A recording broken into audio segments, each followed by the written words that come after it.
qui aura l'Afrique dominera le monde. C'est une vérité.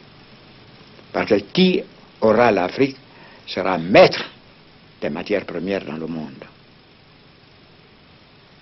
Soit qu'il développe ces matières, valorise ces matières premières pour son économie, ou soit qu'elle empêche que sa matière première parvienne au camp adverse. Ce qui signifie clairement, et même très clairement, que l'Afrique doit rester à jamais dans le sous-développement ou le quasi-développement afin d'assurer le développement de l'Occident en fournissant presque gratuitement toutes les matières premières dont l'Occident a absolument besoin pour son développement, son progrès, sa puissance, son bonheur. Le pompage de l'Afrique par l'Occident installe ici le sous-développement et crée là-bas le développement. L'État-nation africain actuel ne peut pas et ne pourra pas arrêter le pompage de l'Afrique par l'Occident. Ce pompage continu signifie que l'Occident n'a aucun intérêt à ce que l'Afrique se libère et se développe. L'Occident n'a aucun intérêt à le faire.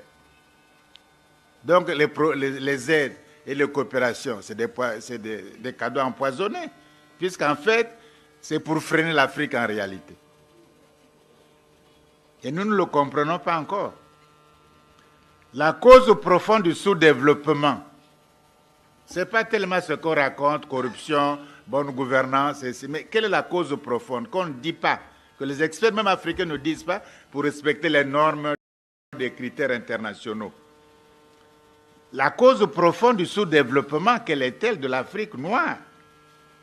Mais cette cause du sous-développement, c'est l'Occident. Il ne faut pas chercher midi à 14 heures. Depuis le XIIIe siècle, à travers la traite négrière atlantique, des millions de Noirs sont pas dans les conditions qu'on sait.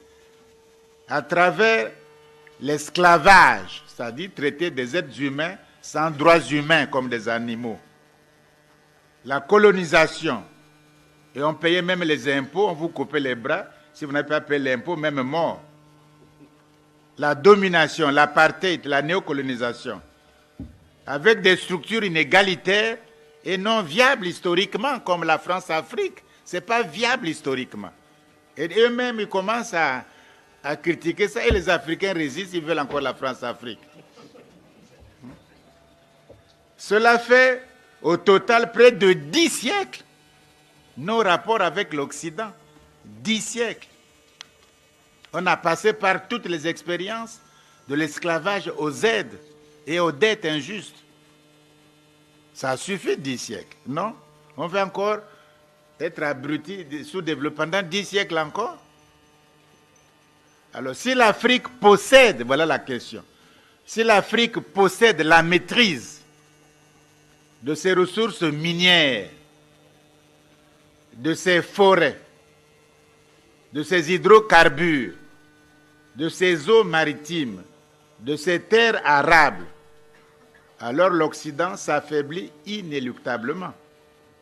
Donc, il faut, pour le salut de l'Occident et la domination des damnés de la terre, comme disait Frantz Fanon, il faut que l'Afrique noire soit toujours asservie, infantilisée, et on commence par le manque de respect des chefs d'État africains, infantiliser l'Afrique, la néocoloniser et du coup la sous-développer.